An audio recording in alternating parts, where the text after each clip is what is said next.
যার মন যত সুন্দর তার ভাগ্য ততটাই খারাপ, কারণ সুন্দর জিনিসের উপর মানুষ প্রথম আঘাত হানে। বেশি রাগ নিয়ে জীবনযাপন করলে তুমি কখনো সুখী হতে পারবে না, কারণ সবকিছু কেড়ে নেয়, কিছু দেয় না। মনের মধ্যে তারাই জায়গা করে নেয় যাদের মন সরল ও পরিষ্কার, কারণ কারণ সূচিতে সেই সুতো প্রবেশ করে যে সুতোতে কোনো গিঁট থাকে না। বন্ধু, টাকা কামাও, মানুষ সম্পর্ককে নিজে থেকে তৈরি করতে আসবে। টাকা না থাকলে তুমি যতই ভালো মানের মানুষ হও না কেন, তোমার সাথে কেউ সম্পর্ক রাখবে না। এটাই বর্তমান যুগ।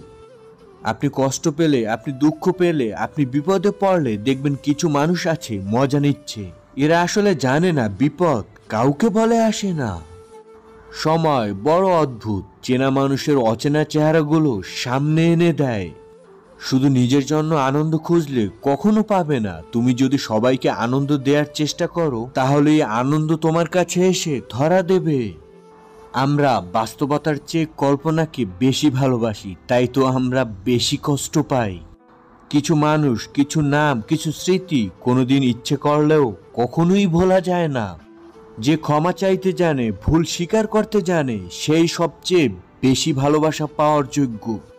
মানুষ বড় আজব প্রাণী, একটুখানি ভালোবাসা পাওয়ার জন্য দিনরাত কাঁদে, আবার কেউ এক বুক ভালোবাসা পেয়েও অবহেলা করে।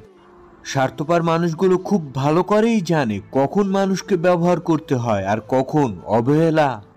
তোমার দেয়া স্মৃতিগুলো তোমার মতোই বেঈমান, কিছুতেই ভালো থাকতে দেয় না। অতীতকে বিদায় জানাতে সাহস লাগে, সেই সাহস দেখাতে পারলে জীবন আপনাকে নতুন কিছু উপহার দেবে।